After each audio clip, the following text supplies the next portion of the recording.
Chris Jericho teases a WWE return. John Cena calls his heel turn a failure. Backstage heat on CM Punk.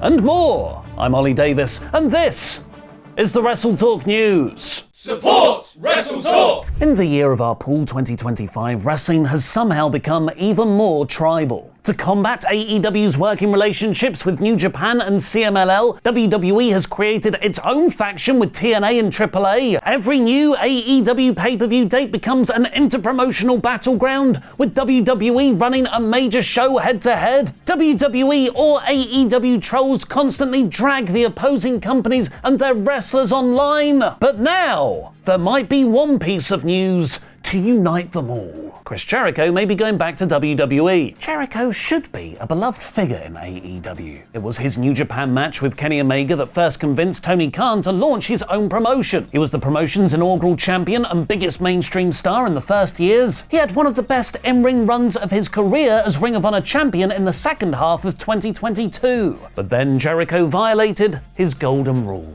He didn't make us miss him. Ever since 2005, Jericho has ensured he only had limited runs, having a few feuds over the course of 1 to 3 years, then he'd take an extended break for another project like Dancing with the Stars or his band Fozzy. But his ROH title run in 2022 marked his 4th consecutive year, and following that, the fans soured on his Learning Tree and Les Sex Gods acts. The Learning Tree even lent into the fans no longer wanting to see him, with the faction's in-ring promo segments being called TV time with Chris Jericho, as in Chris Jericho is being given too much TV time. Maybe sensing this, following his loss to Bandido back at April's Dynasty pay-per-view, Jericho broke up the Learning Tree and left for a while until Big Bill and Brian Keith made a change. And what better break to make us all miss him then go back to WWE. Jericho's AEW contract expires at the end of this year, and in a previous interview, he said he's open to returning to his former contractor, although he did also say he's open to listening to any kind of offer. But now, an Instagram account has reshared that story with the headline, Chris Jericho's AEW deal ends December 2025, he's open to a WWE return,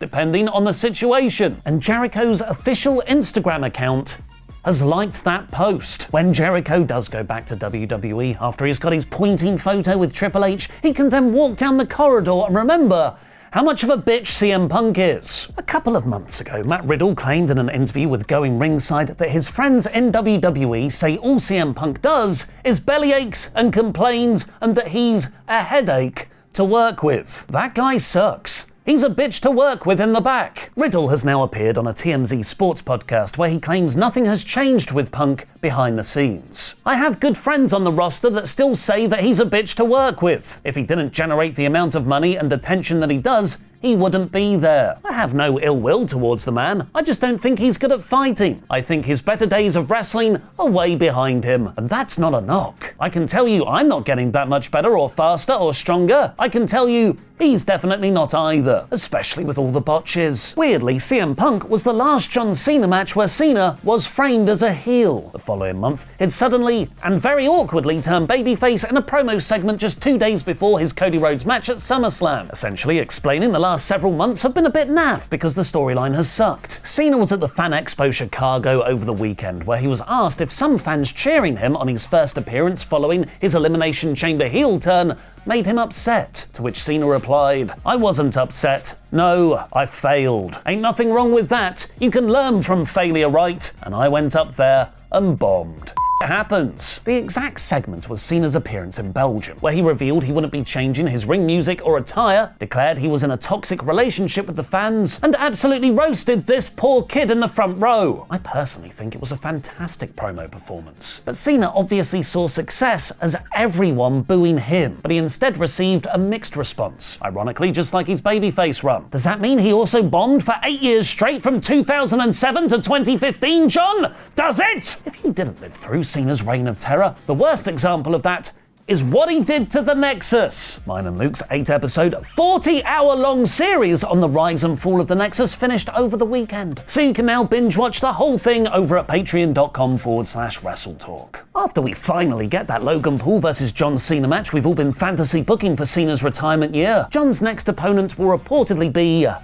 Brock Lesnar, which WWE is apparently planning to put head-to-head against AEW's All Out pay-per-view. This will mark the first time a main roster PLE has gone against an AEW pay-per-view, with NXT PLEs getting scheduled against them up until now. There was always reportedly a mentality that it didn't actually matter if AEW beat NXT in viewership, as WWE could always dismiss that defeat as NXT was their developmental brand. But if AEW outdrew a main roster PLE, that could be a very embarrassing PR story. So WWE isn't just stacking this first battle with a Cena vs Lesnar main event, but also, according to PW Insider, making it the first event in their new deal with ESPN. ESPN announced earlier this month that from next April, they would have the rights to all WWE PLEs in the United States, as internationally they're streamed on Netflix, in a huge $325 million per year deal. But now, PW Insider is reporting that discussion in the broadcast industry says the September 20th event could end up being an extra, unique event that would air on ESPN as a preview of the type of programming WWE will bring to that new partnership when it officially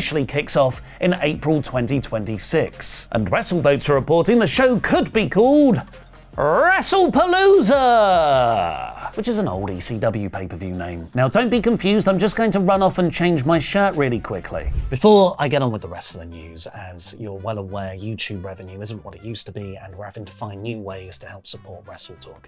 And Luke and I have decided to do that by starting our own beer. It can't go wrong. And it's a crowded market, so we're really taking this unique approach because the worst things about beer are the taste and the alcohol. So we remove those things, put our own things in, it's Wrestle Beer, and to help us test them, we have famed beer drinker. It's the Cowboy James Storm. What's up, guys? Yeah! Thank you so much. When I was coming in, someone gave me a really good beer that I was drinking. Was that one of ours? No, it wasn't. Oh, okay. Yeah, sorry. Well, you can test and compare the notes of that real beer with our own 0% milk stout. Ooh. It's Beer Mammy. Beer Mummy. What? Beer Mummy. Mammy. Beer mommy? Yeah. Mammy. Yeah. Yeah. Why do you say it like there's something? Beer mommy. Is that not what you say to your mum? No. Hey, Mammy. No, I don't say, hey, mommy. No? But, no, you say that to your, mom? To my mum. All right, we'll give this a... But the mouth feels superb. Mm-hmm.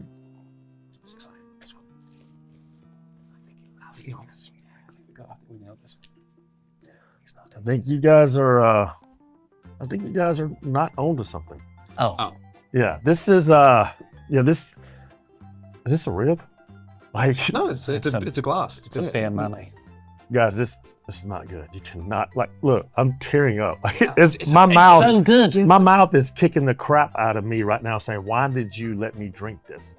Oh, you're actually crying. Is it Yeah, joy? bro, no, it's tears of sadness. Like, my mouth is sad right Oh, now. no. Like, you know, like when people get drunk and then they just get sad. I'm not even drunk and I'm sad right now. You've upset James Storm now. Oh, this is the last thing I wanted to happen. Okay. Okay, the Beer Mammy didn't work. We've got one last one. We'll do it in Wednesday's news episode. Okay. And we are convinced. Saving the best for last. Yes. Oh, yeah. Okay. 100%. Yeah. This next one is pretty good. Can I give this to the homeless guy out there? You know what? Yeah. Give it to a homeless person. Okay. Yeah, I'm sure it'll be fine. It'll be fine. You can catch our shoot interview with James Storm over at patreon.com/WrestleTalk, where we actually talk about loads of drinking stories. Oh yes, this shirt again. While the next 2 weeks are big for AEW and WWE, with Forbidden Door this Sunday and Clash in Paris the following Sunday, this past weekend had two huge international shows, with New Japan's G1 Final and AAA's TripleMania event. As WWE are in the process of acquiring AAA, there was a sizable WWE presence on the TripleMania card. And few things are more sizable than Amos, who made his surprise debut in the promotion to win the Royal Rumble-style Copa Bardell match, which might have led to to the biggest size difference in professional wrestling history, as the 7'3" Omos went face to face, or rather face to knee, against a 3'3" Microman. They ended up weirdly working together where Microman eliminated Otis after an Omos big boot. It's speculated that Omos will be in AAA full time now, as his new t-shirt has both the WWE and AAA logos on. There was even more campy fun in the mixed trios match as the Judgment Day beat Nino Hammergesser, Lola Vice and Mr. Iguana. It's Mr. Iguana, he's got an iguana! Which saw an absolutely devastating spot sequence when Mr. Iguana, he's got an iguana, went against Finn Balor. It's Finn Balor.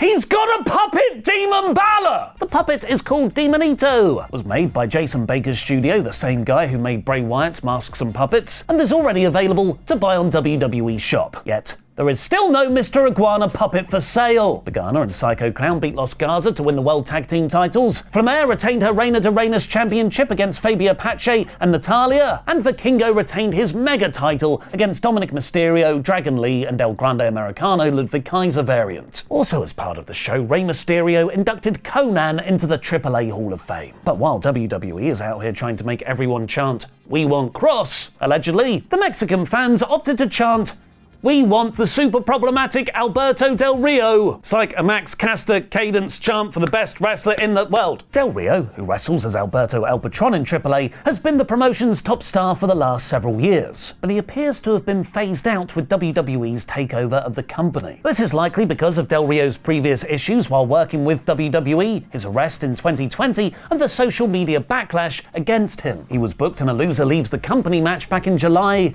which he lost, which might have only bolstered his fans' support. And Ray acknowledged the crowd's chants by pretty much saying, "I'll bring him. Wait on me." This is likely Ray just trying to diffuse the crowd in the moment, as he doesn't have that kind of power behind the scenes. The Wrestling Observer has previously reported that there are no plans to bring Del Rio into the US market, but some backstage do want him back in WWE because he has proven himself as such a draw in Mexico. Far less problematic is AEW star Konosuke Takeshita, who beat Evil to win New Japan's G1 tournament. This is the first time ever an AEW contracted talent has won the G1, and it grants him an IWGP title shot, which should happen at Wrestle Kingdom in January. Who, by that time, might be AEW commentator Nigel McGuinness, as McGuinness, or Desmond Wolfe to his true fans, won on Saturday's Collision to get a dream match against the current IWGP Heavyweight Champion Zack Sabre Jr. at AEW's Forbidden Door this Sunday, which Luke and I will be at, trying to get Desmond Wolfe chants going in every single match on the card. So come say hi. Click the video on screen now to watch me, Luke, and former TNA World Champion James Storm on the WrestleTalk podcast, where we dive into all the work, shoot, much love brother HH Kiss nonsense of Karrion Kross leaving WWE. Or has he?